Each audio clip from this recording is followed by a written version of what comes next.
Hello everyone, welcome to another video by SSC scholars.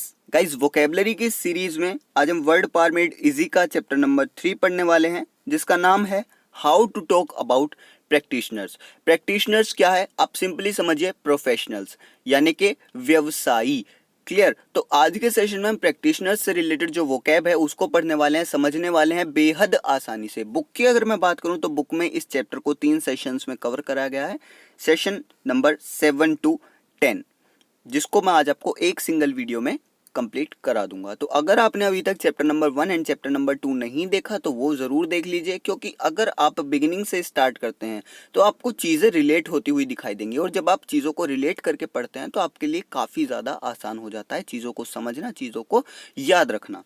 So start करते हैं आज के सेशन को कुछ रूट वर्ड्स के साथ। और पहला रूट वर्ड है साइकी, यानी कि माइंड या फिर बोलिए सोल, यानी दिमाग एक तरीके से। ये हम रूट वर्ड चैप्टर नंबर 2 में भी डिस्कस कर चुके हैं, आज भी इसके बारे में पढ़ेंगे। देन सेकंड आता है पैथोस। पैथोस यानी कि सफरिंग या फिर डिजीज। आप किसी चीज से सफर कर रहे हैं, ठीक है, कोई आपको डिजीज है तो उस डिजीज को बोलने के लिए पैथोस। देन आता है एक रूट वर्ड सोमा, यानी कि बॉडी, शरीर। जेनेसिस यानी कि बर्थ या फिर ओरिजिन, यानी कि उत्पत्ति। क्लियर। तो अब इनसे रिलेटेड कुछ वर्ड्स जान लेते हैं। सबसे पहला आता है साइकोपैथिक। तो साइकोपैथिक आपको क्लियरली दिख रहा है, दो रूट वर्ड से मिलकर बना है। सबसे पहला साइक यानी कि माइंड, और पैथोस यानी कि सफरिंग। तो क्लियर सा मीनिंग हो गया साइकोपैथिक का, माइंड डिजीज या फिर माइंड सफरिंग। तो साइकोपैथिक एक ऐसा बंदा होगा, एक ऐसे बंदे को आप साइकोपैथिक बोलेंगे जो कि आपका माइंड प्रॉब्लम से, माइंड डिसऑर्डर से सफर कर रहा है, यानी someone suffering from a severe mental और इमोशनल डिसऑर्डर। यानी कि एक ऐसा बंदा जो कि बहुत ही खतरनाक मेंटल और इमोशनल डिसऑर्डर से जूझ रहा है, सफर कर रहा है, तो उसको आप क्या बोलेंगे, साइकोपैथिक। क्लियर। देन आता है साइकोपैथी। तो देखिए, ये जो दो वर्ड्स हैं साइकोपैथिक एंड साइकोपैथी, दोनों आपस में रिलेटेड हैं। साइकोपैथिक की अगर मैं बात करूं एक वर्ड में तो इसको बोलते हैं मनोरोगी, यानी जिसको मन में रोग है, मन का रोग है, ठीक है, या दिमागी रोग है, तो इसको क्या बोलेंगे, मन रोगी।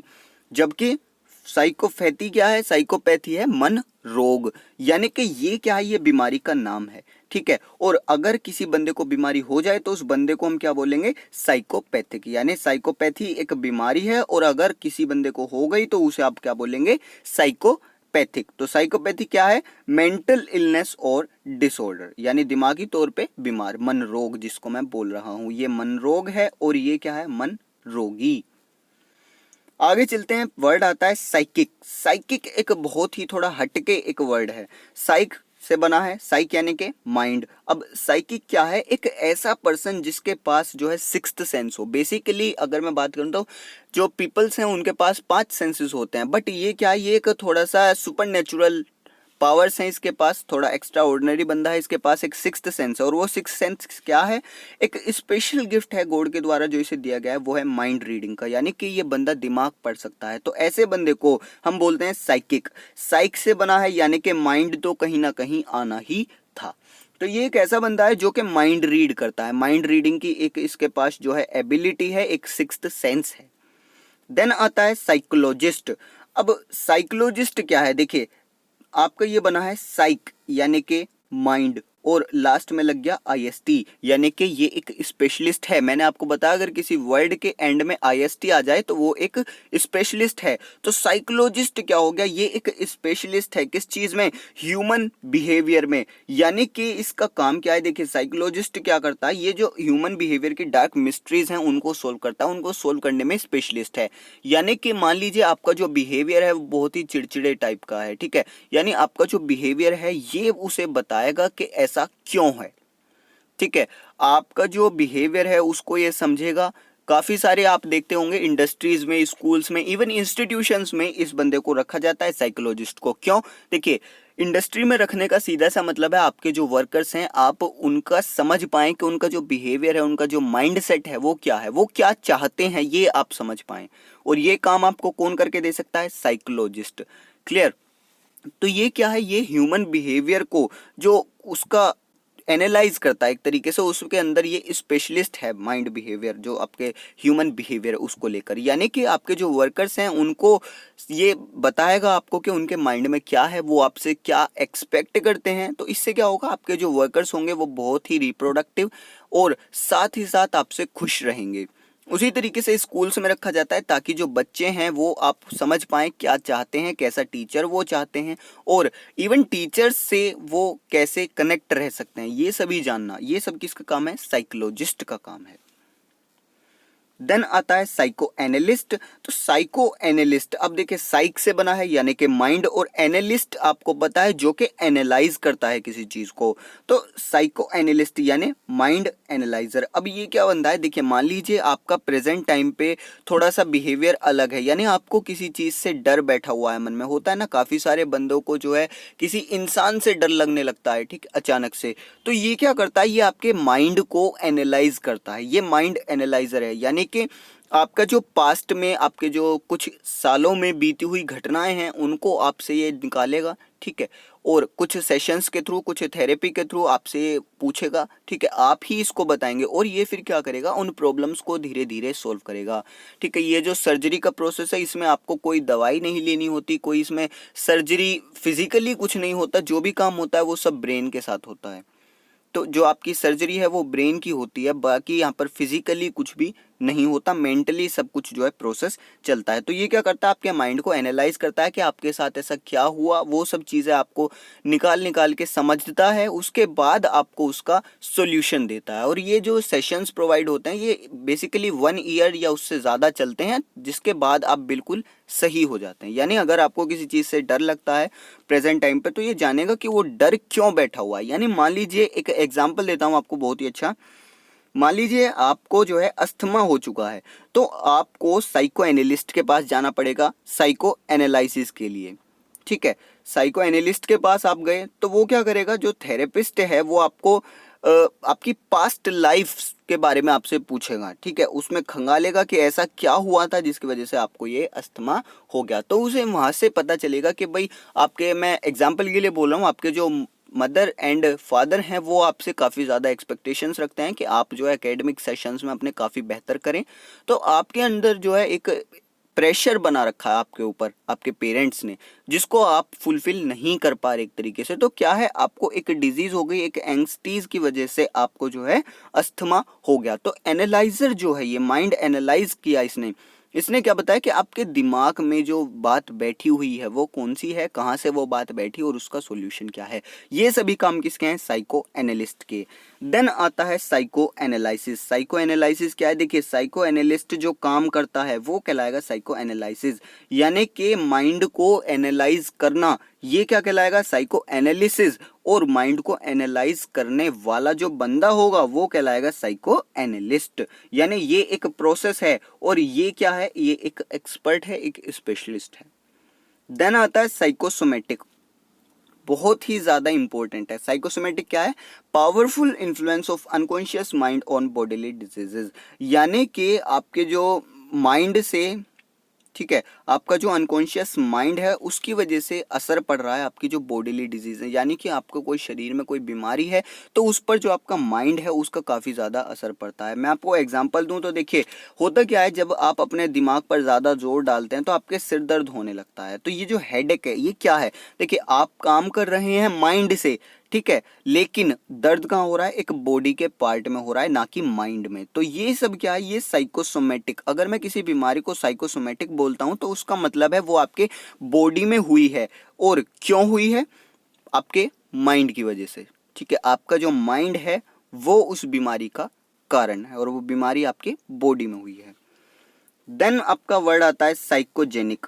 अब देखिए साइकोसोमेटिक में मैंने आपको बताया कि जो आपकी बीमारी हुई है वो माइंड की वजह से हुई है, लेकिन कहाँ पर, बॉडी में। जबकि साइकोजेनिक का क्या मतलब है, आपको जो बीमारी हुई है वो माइंड की वजह से हुई है और माइंड के अंदर ही पैदा हुई है वो बीमारी। यानी कि साइकोजेनिक अगर मैं किसी बीमारी को बोलता हूँ तो इसका मतलब है ऐसी बीमारी जो आपके माइंड में पैदा हुई है, having origin in the mind. क्योंकि देखिए साइकोजेनिक आपका 2 वर्ड से मिलकर बना है। सबसे पहला साइक यानी कि माइंड, और जेनेसिस यानी कि बर्थ या फिर ओरिजिन। तो यानी कि एक ऐसी बीमारी जिसका जो ओरिजिन है, जिसका जो बर्थ है, जन्म है, वो आपके माइंड के अंदर हुआ है, उसको हम बोलेंगे साइकोजेनिक।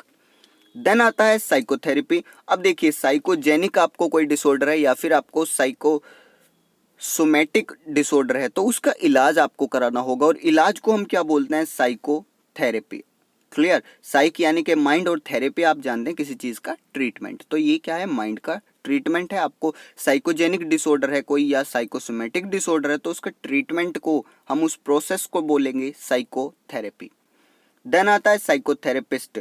अब जो साइकोथेरेपी करेगा उस प्रैक्टिशनर को, उस प्रोफेशनल को हम बोलेंगे, उस एक्सपर्ट को, स्पेशलिस्ट को बोलेंगे साइकोथेरेपिस्ट। क्लियर, यानी कि आपको कोई डिसऑर्डर हुआ, साइकोसोमैटिक डिसऑर्डर या फिर साइकोजेनिक डिसऑर्डर, तो आप क्या कराएंगे, साइकोथेरेपी आपको करानी है। और साइकोथेरेपी करेगा कौन, साइकोथेरेपिस्ट करेगा। तो इस तरीके से आप चीजों को रिलेट करते हुए चलिए। देन आपके रूट वर्ड्स आते हैं पेडोस यानी चाइल्ड, पेरे यानी अराउंड या फिर सराउंडिंग यानी कि चारों तरफ की जो चीजें होती हैं, आपके आसपास की चीजें, एंडोन यानी कि इनर, अंदर का भाग, ओडोंटोस यानी कि टूथ, दांत। अब इनसे रिलेटेड वर्ड्स देख लेते हैं। सबसे पहला आता है पेडोडोंटिस्ट। पेडोडोंटिस्ट दो वर्ड से मिलकर बना है। सबसे पहला है पेडोस यानी कि चाइल्ड, बच्चे, और ओडोंटोस यानी कि दांत, और आईएसटी भी लगा है लास्ट में, यानी कि ये एक स्पेशलिस्ट भी है। तो वर्ड क्या बन गया, इसका मतलब क्या बन गया, specialist in caring childrens teeth, यानी कि ये एक ऐसा स्पेशलिस्ट है जो कि बच्चों के दांतों की केयर करता है। यानी कि अगर आपका कोई बच्चा है, उसके दांतों में कोई प्रॉब्लम होती है, कोई डिसऑर्डर होता है, तो उसके लिए आप किसके पास जाएंगे, पेडोडोंटिस्ट के पास जाएंगे। देन आता है पेरियोडोंटिस्ट। अब पेरी यानी अराउंड यानी कि आसपास की जगह, और ओडोंटिस्ट यानी कि दांत, आईएसटी यानी स्पेशलिस्ट। तो ये क्या हो गया, एक स्पेशलिस्ट जो कि दांतों के आसपास का काम करता है। ठीक है, दांतों के आसपास का अगर कोई काम है तो उसके अंदर ये स्पेशलिस्ट है। और दांतों के आसपास क्या होते हैं, मसूड़े होते हैं यानी कि गम। ठीक है, तो ये क्या है, एक गम स्पेशलिस्ट है। क्लियर। देन आता है एंडोडोंटिस्ट। तो सबसे पहला जो वर्ड है एंडो, ये बना है एंडोन से यानी कि इनर, अंदर की बात। ओडोंटिस, ओडोंटो आपको पता है टूथ, और आईएसटी यानी स्पेशलिस्ट।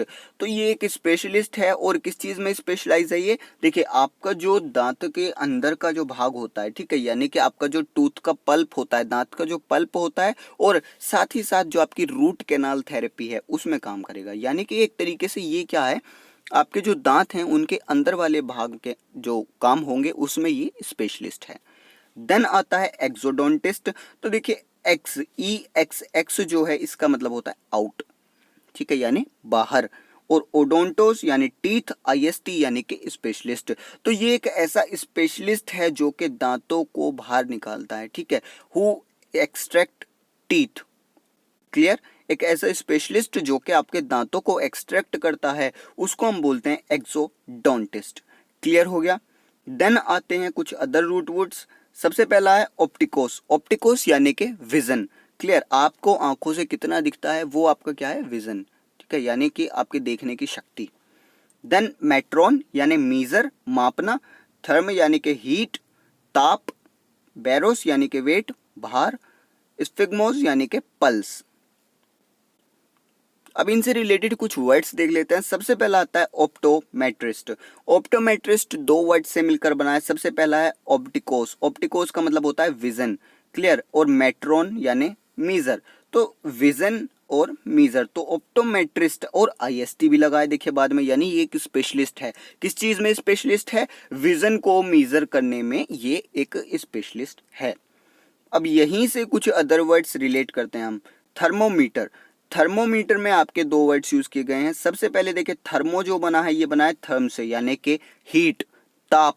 फिर मीटर जो बना है ये बना है मेट्रॉन से यानी कि मीजर। तो थर्मोमीटर क्या हो गया, एक ऐसा इंस्ट्रूमेंट जो कि हीट को मीजर करता है। An instrument to measure heat, वो क्या कहलाएगा, थर्मोमीटर कहलाएगा। देन आता है बैरोमीटर। सेम दो वर्ड से मिलकर बना, बैरोस यानी कि वेट, भार, और मीटर बना है मेट्रॉन से यानी कि मीजर।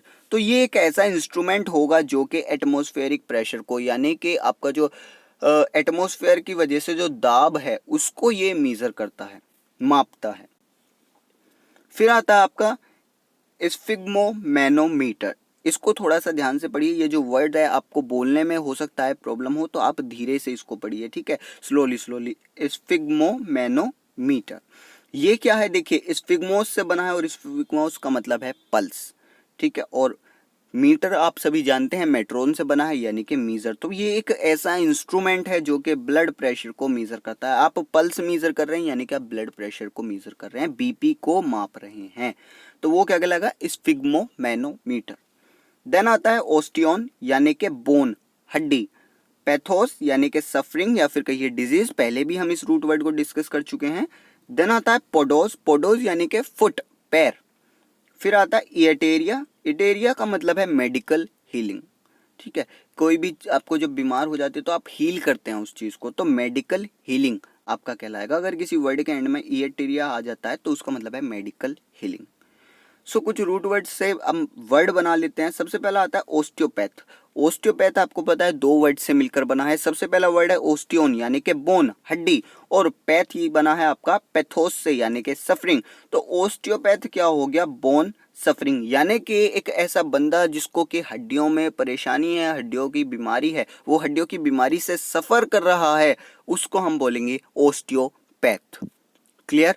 देन आता है ओस्टियोपैथी। अब देखिए जब भी किसी चीज के बाद में पैथी आ जाए, ठीक है, अब एथी, ठीक है, ATHY, तो उसका मतलब है थ्योरी। अब किस चीज की थ्योरी? तो देखिए ओस्टोपैथ का मतलब है सफरिंग फ्रॉम बोन यानी कि बोन की परेशानी। तो ओस्टोपैथी यानी किस चीज की थ्योरी होगी? ये थ्योरी होगी बोन डिजीजेस की, यानी कि आपको हड्डियों से रिलेटेड कोई बीमारी है, कोई आप उससे परेशान है, सफर कर रहे हैं, तो उसकी जो थ्योरी होगी वो कहलाएगी ओस्टियोपैथी। और ये थ्योरी बेसिकली होती क्या है कि आपकी जो बीमारी है वो क्यों हुई है, यही सब हम थ्योरी में पढ़ते हैं, और तो कुछ नहीं पढ़ना होता। तो इसके पीछे थ्योरी क्या है? देखिए हड्डियों में प्रॉब्लम क्यों होती है। The disease is caused by pressure of bones on blood vessels and nerves, यानी कि आपका जो बीमारी है वो क्यों हुई है? आपके बोन्स के प्रेशर की वजह से। आपकी जो बोन्स हैं वो ब्लड वेसल्स और नर्व्स पर प्रेशर पुट कर रही हैं, दाब लगा रही हैं, इस वजह से आपको ओस्टियोपैथ हुआ है। क्लियर? तो ये क्या कहलाएगा? ओस्टियोपैथी। थ्योरी का नाम है ये ओस्टियोपैथी। देन आता है पोडिएट्रिस्ट। पोडिएट्रिस्ट आपका दो वर्ड से मिलकर बना है। सबसे पहला पोडोस, देखिए POUS, पोज भी इसको बोलते हैं और पोडोस भी इसको बोलते हैं। तो इन दोनों का मतलब क्या है? फुट यानी पैर। उसी तरीके से दूसरा वर्ड है इएटेरिया यानी कि मेडिकल हीलिंग। तो IST भी लगा हुआ है और वर्ड के एंड में, यानी कि ये एक स्पेशलिस्ट भी है। तो पोडिएट्रिस्ट क्या हो गया? एक स्पेशलिस्ट किस चीज में? मेडिकल हीलिंग ऑफ फुट, यानी कि अगर आपको पैरों से रिलेटेड कोई डिसऑर्डर है या फिर कोई बीमारी है तो उसके लिए आप किसके पास जाएंगे? पोडिएट्रिस्ट के पास जाएंगे, क्योंकि ये एक स्पेशलिस्ट है फुट हीलिंग में। आप इसे क्या बोल सकते हैं? फुट हीलर, यानी कि ये पैरों को हील करता है। देन आता है पोडिएट्री।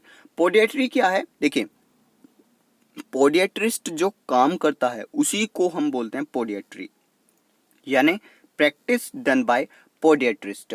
एक पोडिएट्रिस्ट एक स्पेशलिस्ट है और वो काम क्या करता है, उसकी स्पेशलिटी क्या है, ठीक है, मतलब ये क्या है? एक विशेषज्ञ है, ठीक है, विशेषता इसके पास है। अब उस विशेषता का क्या नाम है? पोडिएट्री, ठीक है, यानी कि पोडिएट्रिस्ट को आप बोल सकते हैं फुट हीलर, जो फुट हील करता है। और पोडिएट्री क्या हो गया? फुट हीलिंग, यानी कि फुट को, पैरों को हील करना, ये जो काम है ये कहलाएगा पोडिएट्री, और जो इस काम को कर रहा है वो कहलाएगा पोडिएट्रिस्ट। देन आपके रूट वर्ड्स आते हैं ओक्टो। ओक्टो यानी कि 8, प्लेटियस यानी कि ब्रॉड या फिर कहिए आप फ्लैट, ठीक है, चौड़े या फिर चपटे। अगर किसी वर्ड के एंड में IUM आ जाता है तो उसका मतलब है प्लेस वेयर, यानी कि जगह, जहां, ठीक है। अब जब आप वर्ड्स को पढ़ेंगे तो आपको और क्लियर होगा। देन आता है कैर या फिर कायरो, इसका मतलब है हैंड, हाथ। सबसे पहला वर्ड आपका बनता है ऑक्टोपस। ऑक्टोपस आपको पता है दो वर्ड से मिलकर बना, ऑक्टो यानी 8 और POUS पस यानी कि फुट यानी 8 पैर। तो ऑक्टोपस क्या कहलाएगा? 8 फुटेड, 8 पैर। और आप जानते हैं ये एक क्या है? बिल्कुल सही, कमेंट बॉक्स में आपको लिखना है ऑक्टोपस क्या है, एनिमल, मैमल क्या है। क्लियर? देन आता है प्लेटिपस। प्लेटिपस क्या है? देखिए दो वर्ड से मिलकर बना, सिंपल आपका प्लेटे यानी फ्लैट और पोस यानी के फुट।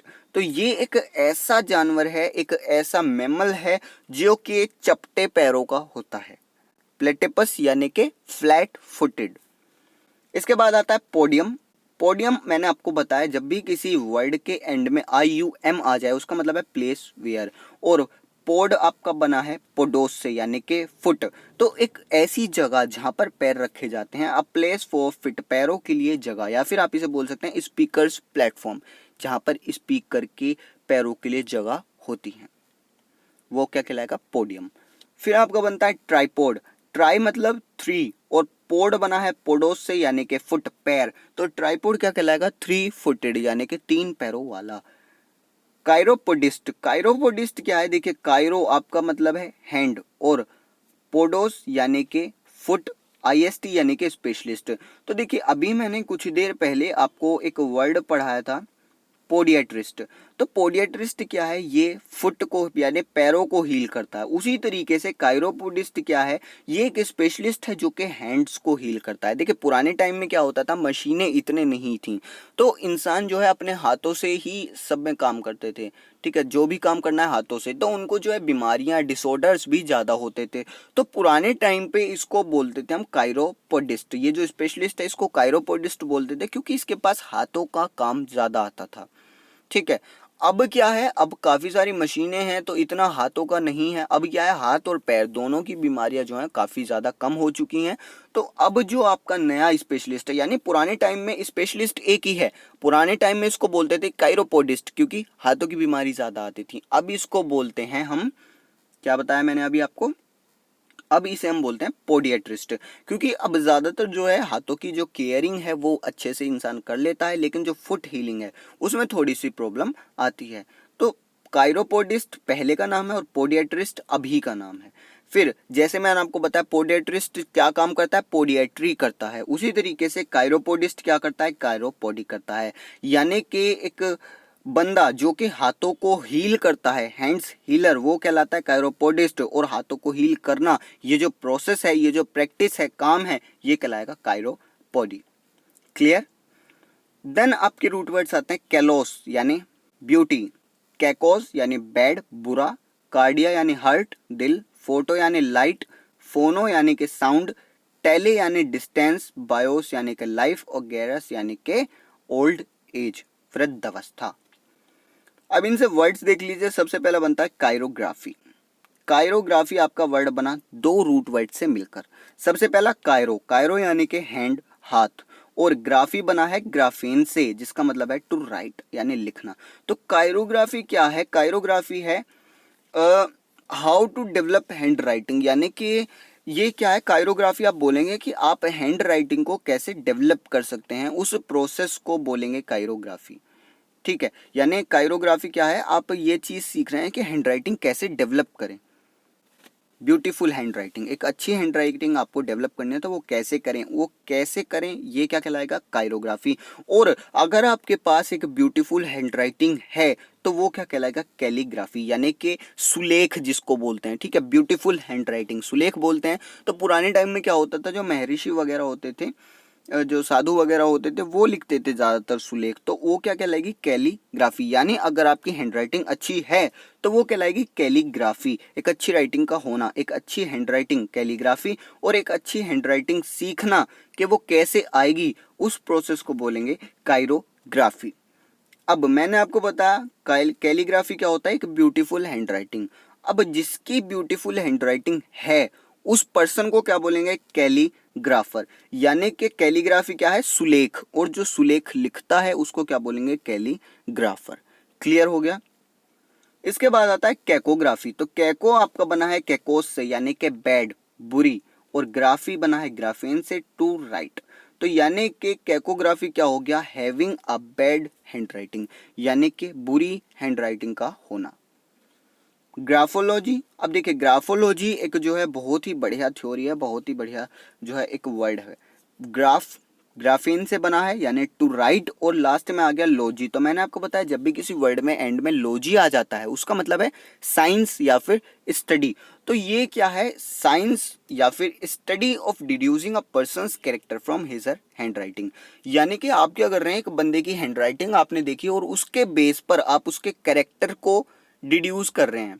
ठीक है, प्रेडिक्शंस आप वहाँ पर कर रहे हैं कि ये जो बंदा है ये इसका कैरेक्टर ऐसा है, हैंड राइटिंग से आप उस बंदे के कैरेक्टर को जज कर रहे हैं। तो ये जो स्टडी है, ये जो साइंस है, इसको हम बोलेंगे ग्राफोलॉजी। देन आता है कायरोमेंसी। कायरोमेंसी क्या है? देखिए, कायरो आपको पता है क्या है? हैंड। कायरो का मतलब क्या है? हैंड, हम पहले पढ़ चुके हैं। और मेंसी का मतलब है प्रेडिक्शन, ठीक है, यानी किसी चीज का अनुमान लगाना, प्रेडिक्ट करना। तो कायरोमेंसी क्या है? प्रेडिक्शन थ्रू हैंड्स, यानी हाथों के द्वारा आगे आने वाले समय का अनुमान लगाना। इसको हम बोलते हैं पाम रीडिंग, यानी कि हथेली पढ़ना। होता है ना, आप हाथ दिखाते हैं कि बताओ मेरे साथ क्या क्या होगा, तो यानी कि जो आपका बंदा हाथ देख रहा है वो क्या करेगा? प्रेडिक्शन करेगा, यानी अनुमान लगाएगा कि आपके साथ क्या हो सकता है। 100% श्योरिटी नहीं होती, ये चीज आप ध्यान रखिए। वो क्या कर रहा है? प्रेडिक्ट कर रहा है। जैसे कोई मैच चल रहा है तो आप प्रेडिक्ट कर रहे हैं कि हाँ अब विराट कोहली 6 मारेंगे, ठीक है, तो ये क्या है? प्रेडिक्शन। उसी तरीके से आपके हाथों को देखकर जब कोई प्रेडिक्शन करता है तो वो प्रेडिक्शन क्या कहलाएगा? कायरोमेंसी, ठीक है। प्रेडिक्शन को बोलते हैं फोरटेलिंग, यानी कि जो होने वाला है उसको पहले से बताना। इसके बाद आता है कार्डियोग्राफ। कार्डियोग्राफ मैंने आपको बताया किससे बना है? देखिए, कार्डियो यानी कार्डिया से बना है, जिसका मतलब है हार्ट, दिल। पहले भी हम इस वीडियो में जो है डिस्कस कर चुके हैं, साथ ही साथ चैप्टर 2 में भी हमने रूट वर्ड डिस्कस किया था। और ग्राफ बना है आपका ग्राफेन से, यानी कि टू राइट। तो यानी कि कार्डियोग्राफ क्या हो गया? Heart writer. उसी तरीके से फोटोग्राफ, फोटो का मतलब है लाइट, तो इसका मतलब क्या हो जाएगा? Written by light. Phonograph, phone का मतलब साउंड, ग्राफ का मतलब राइट, तो साउंड राइटर या फिर टू राइट साउंड, ठीक है, साउंड को लिखना या फिर साउंड को लिखने वाला, ये क्या कहलाएगा? फोनोग्राफ। देन आता है टेलीग्राफ। टेलीग्राफ, टेली बना है डिस्टेंस और ग्राफ यानी राइट, तो टेलीग्राफ क्या हो गया? Distance writer. देन आता है बायोग्राफी। बायो आपका बना है बायोस से, जिसका मतलब है लाइफ, जिंदगी, और ग्राफी यानी कि राइटिंग, ठीक है, तो बायोग्राफी क्या हो गया? लाइफ राइटिंग, अपनी जिंदगी के बारे में लिखना। देन आता है जेरिट्रिशियन। जेरिट्रिशियन क्या है? आपके जेरास से बना है। जेरास का मतलब ओल्ड एज, यानी कि वृद्ध अवस्था, तो लास्ट में लग गया IAN। IAN जब भी किसी वर्ड के एंड में आए तो यानी कि वो एक्सपर्ट है। जब भी IST आए वो एक स्पेशलिस्ट है, और जब भी IAN आए तो वो एक एक्सपर्ट है। तो जेरिट्रिशियन क्या है? एक एक्सपर्ट है किस चीज में? मेडिकल केयरिंग ऑफ एल्डरली, यानी कि जो ओल्ड एज पीपल्स हैं, जो वृद्ध अवस्था में हैं, उनकी देखभाल करने के लिए, उनकी मेडिकल केयर करने में ये बंदा जो है एक्सपर्ट है, जेरिट्रिशियन। देन आता है जेरोंटोलॉजी। अब एक चीज याद रखिए, जेरोन का मतलब क्या है? ओल्ड पर्सन, ठीक है, यानी कि आपका जो वृद्ध लोग हैं, वृद्ध व्यक्ति, ठीक है, जो ओल्ड एज में पहुंच चुका है, तो जेरोन का मतलब है ओल्ड पर्सन। और लॉजिस वर्ड के एंड में आ गया तो इसका मतलब है या तो ये साइंस है या फिर स्टडी है, यानी आप किस चीज के बारे में पढ़ रहे हैं, समझ रहे हैं। तो जेरोंटोलॉजी क्या हो गया? Science of diseases and problems specific to old age, यानी कि जब आप ओल्ड एज यानी वृद्ध अवस्था से संबंधित जो है बीमारियां या फिर प्रॉब्लम्स, डिसऑर्डर्स पढ़ रहे हैं, तो उस पढ़ाई को, उस स्टडी को हम क्या बोलेंगे? जेरोंटोलॉजी बोलेंगे। तो ये था आपका चैप्टर नंबर 3, जिसमें कि हमने प्रैक्टिशनर्स से रिलेटेड वोकैबलरी पढ़ी। अगर आपको सेशन में कोई भी डाउट है, कोई भी क्वेरी है, तो आप मुझे कमेंट कर सकते हैं, मैं आपको ज़रूर उसका रिप्लाई करूंगा। सो आज के सेशन में इतना रखते हैं। बहुत जल्द चैप्टर नंबर 4 आपके लिए लेकर आ गया हूं, और आपको क्या करना है? चैनल को सब्सक्राइब कर लीजिए, बेल आइकन प्रेस कर लीजिए, ताकि आप आने वाला चैप्टर नंबर 4 बिल्कुल भी मिस ना कर पाएं। Thank you.